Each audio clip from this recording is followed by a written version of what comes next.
पख्तूनख्वा के अंदर मौजूद हैं। राइट। शहजादा साहब, आज हमारे आर्मी चीफ ने बड़ा खिताब किया है, एड्रेस टू द यूथ कहा जा रहा है यूथ कॉन्फ्रेंस में, नेशनल यूथ कॉन्फ्रेंस में। तो उसमें नौजवान ने सवाल पूछा हमारे सिपा सालार से, और वो ये सवाल था कि हमारे मुल्क में कोई हुकूमत 5 साल पूरे क्यों नहीं करती, मुद्दत पूरी क्यों नहीं होती।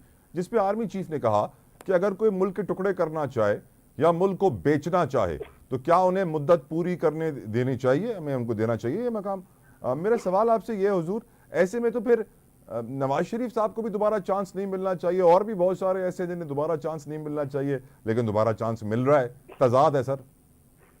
देखिए, एक चीज अगर आप देखें, बेनजीर भुट्टो शहीद जब उनका ये उससे पहले जब वो आई तो उनको सख्त एंटी स्टेब्लिशमेंट समझा जाता रहा और उनको कहा कि ये मुल्क तोड़ने वाले हैं, ये मुल्क बेचने वाले हैं, ये मुल्क के टुकड़े कर देंगे। अमेरिका उनसे नाराज, हेलो, अमेरिका भी उनसे नाराज, ये भी कहा जाता था कि अमेरिका नाराज हो गया बीबी से।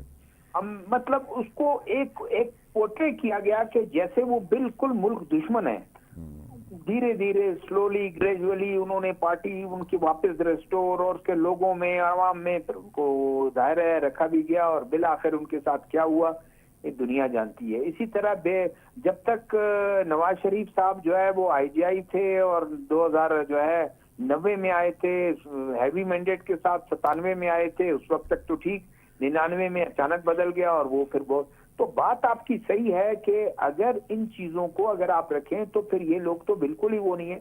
वो असल में सारी बात ये है कि जब तक सेटलमेंट आपका हो जाता है और मामला उनके साथ हो जाते हैं, बल्कि अगर आपको मैं खुद ये देखूं, मैंने इस तरह कंस्टिट्यू किया, बिलावल भुट्टो साहब जिस तरह से थ्रेट कर रहे हैं और कह रहे हैं कि जी लेवल प्लेइंग फील्ड, लेकिन एक बात उनकी बड़ी जो है वो माने खेज है कि जी नवाज शरीफ इतने वो हैं, अगर आ गए चौथी बार वो बदला लेंगे। वो किसको कह रहे हैं? PTI का तो बजाय नाम ले रहे हैं, वो तो कह रहे हैं उन्हीं को, एस्टेब्लिशमेंट को कह रहे हैं कि ये आपके साथ चौथी दफा आया तो वो बदला लेगा कि आप याद रखेंगे।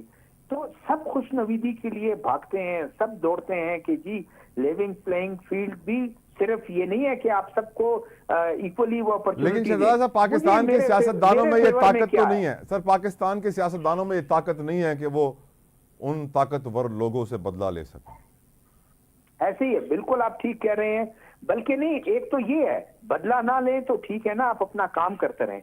खुश नवीदी के लिए जो है आप चक्कर काटते रहते हैं, चक्कर काटते रहे। कल तक बिलावल भुट्टो साहब जो है वो ये कहते थे कि जी वो लेवल प्लेइंग फील्ड, अब उनकी लेवल प्लेइंग फील्ड का जरा वो बदल गया, टोन बदल गया, क्योंकि कहते हैं हवा का रुख थोड़ा आया है और बलूचिस्तान शायद उनको यहाँ गवर्नमेंट को जो है पीपल्स पार्टी के हवाले कर दी जाएगी।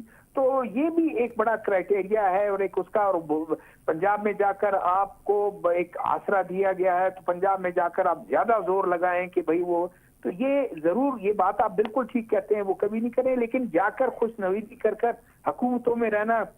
आपके इमरान खान साहब भी जो कुछ कहते रहे, किस तरह हुआ, सारा कुछ हुआ, फिर वो भी एक वो हो गए, और शायद कोई पता नहीं है 5 साल बाद इमरान खान साहब फिर ठीक होके ड्रैकलिन होके आ जाएं, उसके बाद फिर उनके साथ दूसरे मामला चलें। You never know, you never know. जाहिर शाह शिराजी साहब, आपकी नज़र में कोई हुकूमत मुद्दत पूरी क्यों नहीं करती? अगर आर्मी चीफ कहते हैं कि उन्होंने साजिश की मुल्क तोड़ने की, मुल्क को बेचने की, तो फिर उन्हें दोबारा तो चांस मिलना ही नहीं चाहिए, फिर भी चांस मिल जाता है जाहिर साहब। देखिए तला, जैसे साहबजादा ने कहा, जुल्फ़िकार साहब जिक्र कर रहे थे, और एक हकीकत है, एस्टेब्लिशमेंट पाकिस्तान की भी एक हकीकत है और इंटरनेशनल एस्टेब्लिशमेंट भी एक हकीकत है।